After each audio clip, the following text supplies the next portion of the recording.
are going to discuss about noise equivalent bandwidth.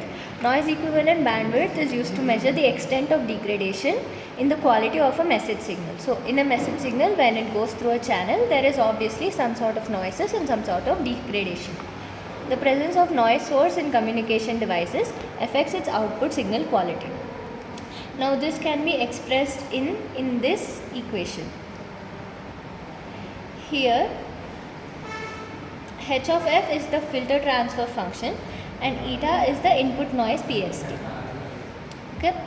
So output noise, as we can see from equation 1, depends only upon the filter transfer function.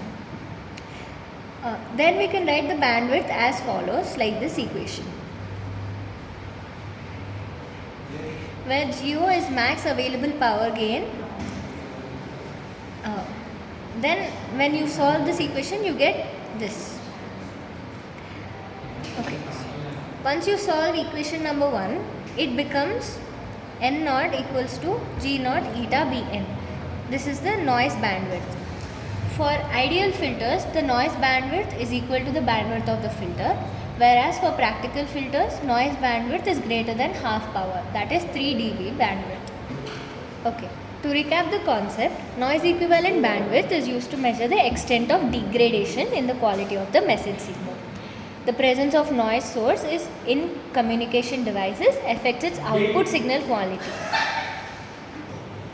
So the expressions in detail are N naught equals to integral of minus infinity to plus infinity eta by 2 and our filter transfer function whole square df. When you simplify it, you will get N naught equals to eta integral 0 to infinity our filter transfer function whole square. The output noise, as you know, depends only upon the transfer function. Then we can write bandwidth as 1 by GO integral 0 to infinity h of f whole square df, where GO is the max available power gain.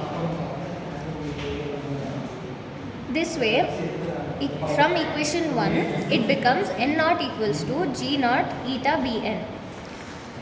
And as we know already, ideal filters, the noise bandwidth is equal to the bandwidth of the filter, whereas practical filters, noise bandwidth is greater than half power or 3 dB bandwidth.